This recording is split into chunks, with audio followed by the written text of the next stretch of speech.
Est-ce que ça te dit de vivre une journée différente des autres? Ça fait des années que je fais la manche, je me fais agresser bien souvent parfois. Si je pourrais avoir la journée comme les autres gens, avec grand plaisir. On ira au coiffeur, pardon. Ensuite, on ira faire du shopping. À la fin, on ira manger et tu vas nous raconter ton histoire.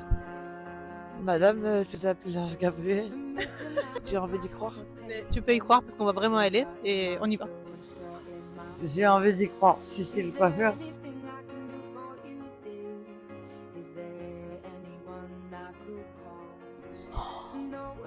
Mais tu es, je suis jolie.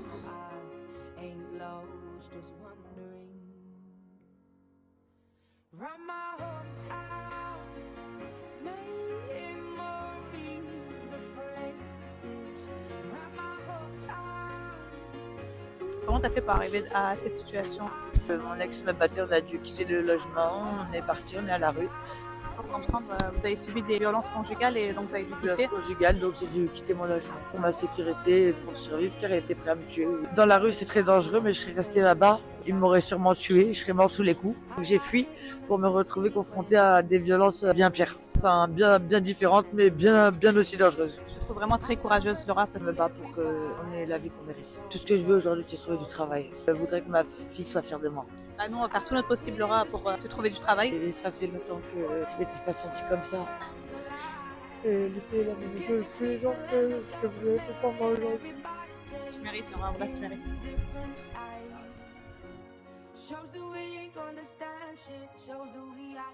Vous m'avez abordé tellement gentiment. Ça m'est pas arrivé de ma vie. Et comment vous m'avez aidé, on l'a jamais fait pour moi. Waouh, waouh, waouh.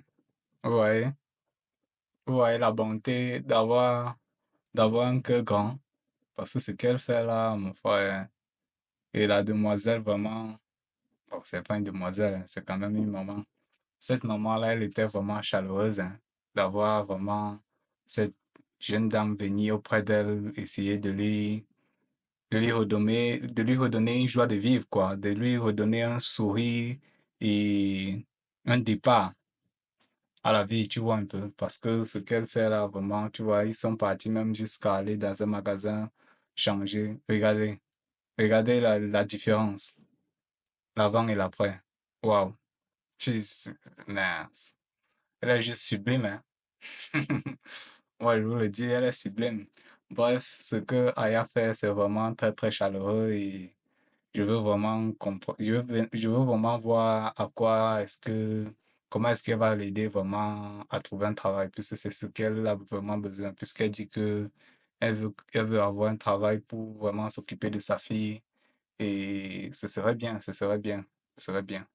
Bref, je vais vous garder au courant de l'évolution de la situation et à la prochaine. Donc, dites-moi ce que vous en pensez dans la vidéo.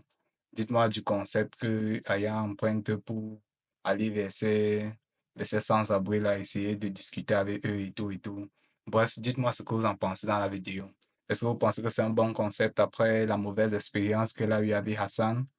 Ou bien cela importe peu, il y a beaucoup de personnes qui ont vraiment, vraiment, vraiment besoin d'elle.